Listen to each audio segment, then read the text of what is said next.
You just got your asses whipped by a bunch of nerds. Nerds!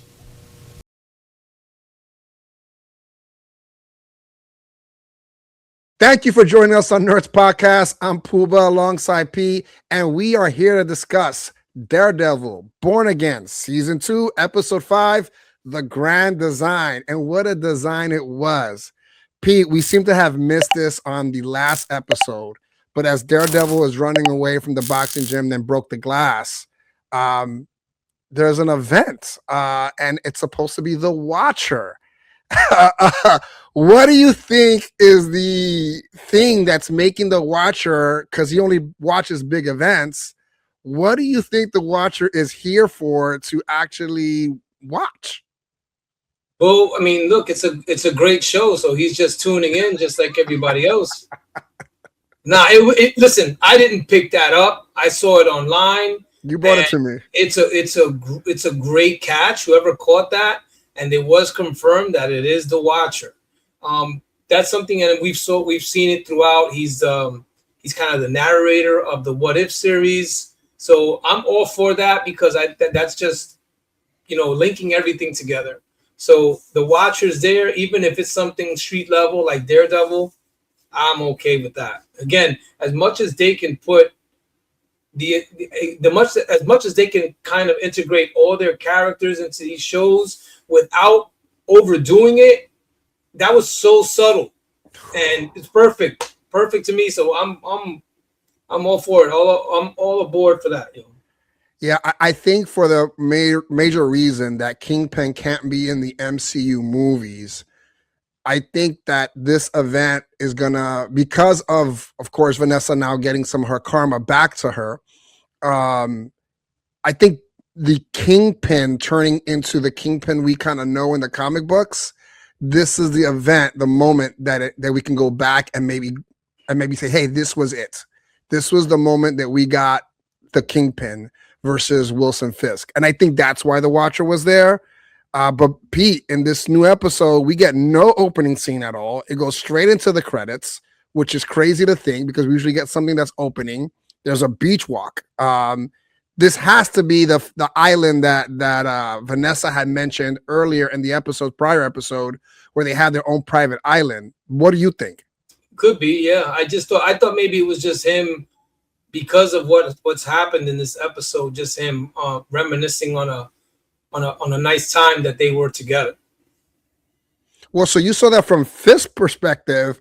I was thinking this is Vanessa's perspective. No, I saw that from his. That's great. I love that you saw it from that way. I love that. Officer Powell, of course, interrupts, and Pete, Fisk is like, bring them in alive. Powell doesn't know how to do that. Like, Powell's MO is death. And he says he had him surrounded, which again, I'm thinking maybe they close off bridges and tunnels, and that's what he mean by surrounded. But do you think Powell can bring in Poindexter and Daredevil alive? Good luck to him if that's what he thinks he can do. I mean, you saw his face. He kind of figured like, you're asking me to walk on water right now, and not just one, but two of them. Now, I think they did have them surrounded in the church. I think that's what he was talking about. But I thought they took a lucky guess at the church. Can he bring them both in alive? No. I don't think so, but I didn't think that either at all. But of course, now DD and Bullseye are on the run. But we take away from that from a moment. And Pete, there's a moment at the hospital where BB and Daniel are together. And he thinks they're having a moment, but she goes right into her journalist kind of approach. I think he's done with her. I think he's sick. She's now, I think he's able to see that she's taking advantage of him because he looked at her differently at all. I swear, I think at the end of all this, he's going to choke her. What did you think about Daniel, the way he actually approached her that day? This is the time to cut it. That was the wake-up call. Like, she did it right in your face when, the man that you work for, that you kind of idolize, his wife is in critical condition, and that's what she cared about because she wanted to be the one to break the story because the streets were talking is what I think she said. Yeah, bro, never see her again. Delete her number, block it, whatever. Never see her again because she's gonna get you killed. Yeah, and we'll get into that because I thought he was gonna get murked in this episode. We talked about color schemes on this show, Pete. When it comes to the show, red, Daredevil, blue, and we get a lot of white in this episode, of course. And this is an homage to Vanessa, I think, in a sense. We get back when, of course, going back to when she first met Wilson Fisk. And I tell you that these flashbacks, bringing back all these characters, was great. But, you know, in the tunnels, we talked about this on the show.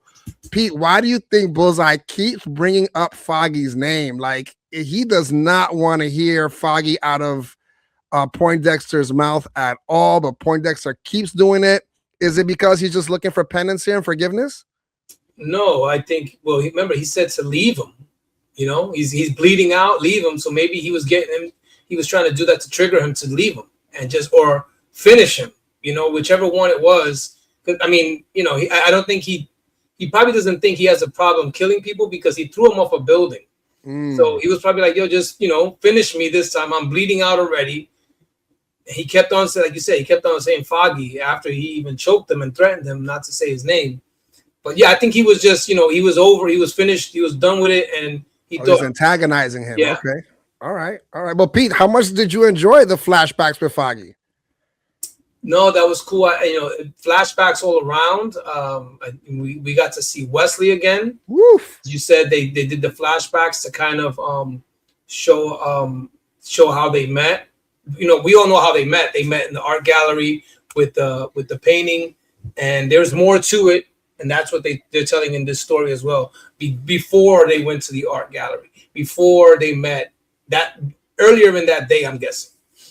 Yeah, it was great to see Foggy. Like the chemistry between those two on camera, let alone, of course, in the comic books, they're great. I really enjoyed that with Foggy.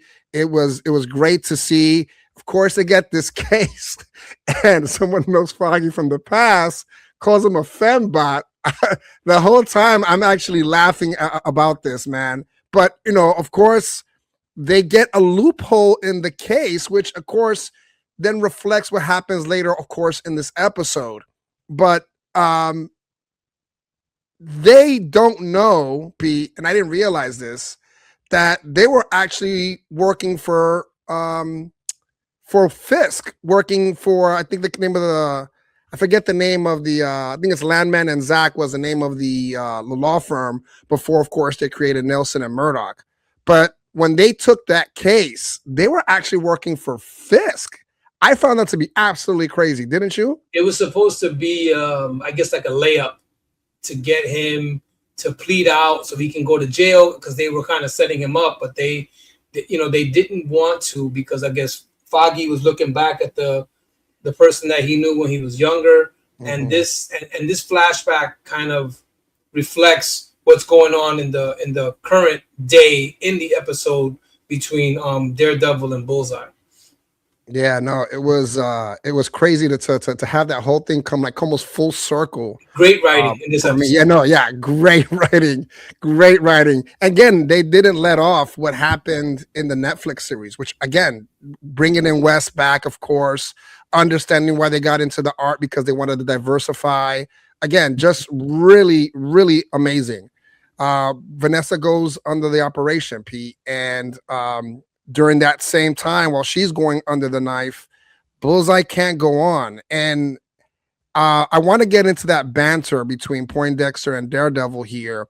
As much as Daredevil is feeling, well, of course, we have Bullseye feeling guilty for Foggy, but Daredevil also feels guilty about tossing Bullseye. He says, I'm trying to save you because I tried to kill you. Pete, the banter between these two. Again, I know we love the fighting, but did you enjoy the banter between the two? Yeah, like I said earlier, he was trying to antagonize him because he was done. He got shot, and so he thought this was the end for him. Yeah, they are the perfect, opposites to each other. I think, like I said before, perfect villain for Daredevil is Bullseye. Man, I love that soapbox because it's true. They're and the casting is great as well. But I guess they're both looking for penance at the same time. Now I want to get into this whole mercy thing because um, being that Matt Murdock is a Catholic, right, and we're always talking about not taking someone's life, that it is about the bigger design or the grand design, as this episode is actually called. But I gotta ask you, did you think for a moment that Daredevil was gonna leave him? Like he's on your own. I can't do nothing for you. I can't carry this body anymore. Did you think he was gonna leave him? Well, he did it at one point, but I didn't know. This whole time I didn't think he was going to just drop him and leave him. But he ended up doing it. Like, we'll see that he did end up just saying, like, I can't do it. And I think that's when they were getting surrounded. Yeah. They were in the church, and he actually heard the ABTF outside. So that's when he was like, "Yo, I just can't do it. It's going to be too much to try to save him and then fight these guys." And then he actually did give up. Yeah, but of course he remembers that conversation with Foggy about having mercy, and by the grace of God, Daredevil does actually go back. But listen, Vanessa comes out of surgery, and instead of mercy, Fisk is kind of dealing with hope in this case. And of course, Vanessa starts getting those flashbacks about Rabbit in the Snow and when she sold it to him. And I thought it was funny when she asked for pineapple and ice. And of course, Fisk says, well, usually don't like that at all. Did you already know something was wrong, or were you hinting towards like, yeah, no, she's fine, she's back now? No, yeah, I thought she was back. I didn't think nothing about what she had requested. I just thought she was back. Successful surgery. The doctor tried to assure him we're going to do whatever we can. So I thought she was good. I thought she was good. It was a little sad. Sad is not the case. But Pete, for a moment there, I know I talked about it, but the saw and the shovel. Buck and Daniel are driving up. It feels like an episode of The Sopranos, even though I know his dad was Tony Soprano in real life. And listen, The Sopranos is a thing in the MCU because if you remember, I forgot the magic guy that is now the Grandmaster of Magic. He said he watched The Sopranos on the She-Hulk series. So Sopranos is Sopranos is a real thing in the MCU.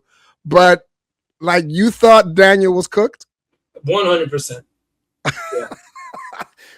I gotta give him credit, P. He acted the part really well for being scared to almost driving off. I saw that as well. But you thought he was cooked, that this was where Buck was going to end him. Yeah.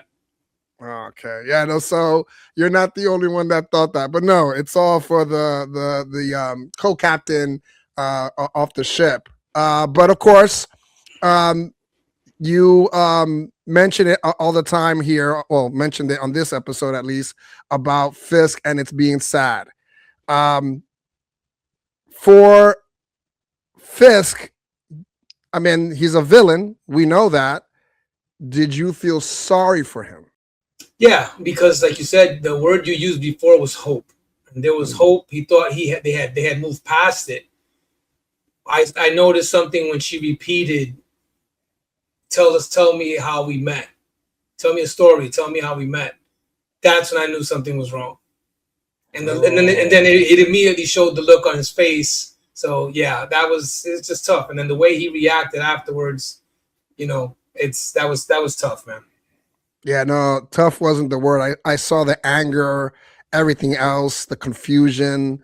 I did feel bad because I know that for the most part, Vanessa is his moral compass, as much close as you can get for Fisk. D'Onofrio, man. Yeah, D'Onofrio delivered. D'Onofrio delivered. Pete, we get a mention for a moment there when Daredevil's talking to Poindexter about a nurse. Rosario Dawson, just like Punisher, is not going to come up in this episode in this season, is she? I thought we would have heard it by now. I mean, again, the times that we're in right now with social media, we're hearing about everybody. We're hearing about every casting, any type of cameo. We're hearing about it. I don't even know if you've known Michael Coulter they're shooting Daredevil 3 right now. He apparently leaked an image that kind of gives away what happens here in season 2. It was immediately taken down. Yeah. Just so you know, I mean, who is it? Mark Ruffalo and Tom Holland. Those are usually the usual suspects to leak stuff. But this time it was Michael Coulter, and then somebody's comment was like, "Oh, bro, you just got the job back, man. You need to chill out." But yeah, image was immediately taken down. So a Defenders reunion, season 3. You mean Daredevil Born Again season 3? Yeah. Their reunion. Yeah, I would think so. Because look, we already know Jessica Jones is at some point going to show up.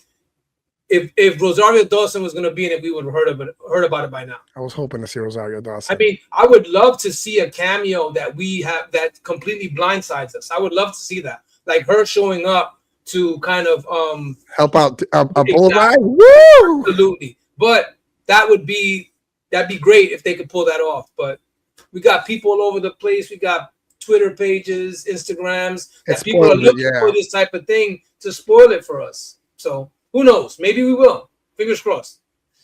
Karen is not happy at all that Bullseye came.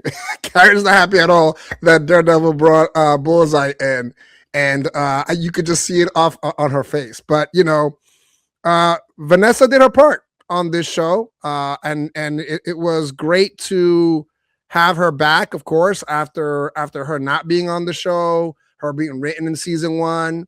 And, you know, she did a great job, I think, as Vanessa. And we have to say now goodbye to her. I'm curious to how Fisk, Kingpin manages all this. At this point, Pete, moving forward, we're just going to see a relentless Kingpin. Am I right? Good. Because that's what I want to see.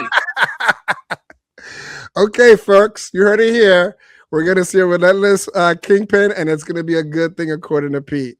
Until next time, folks.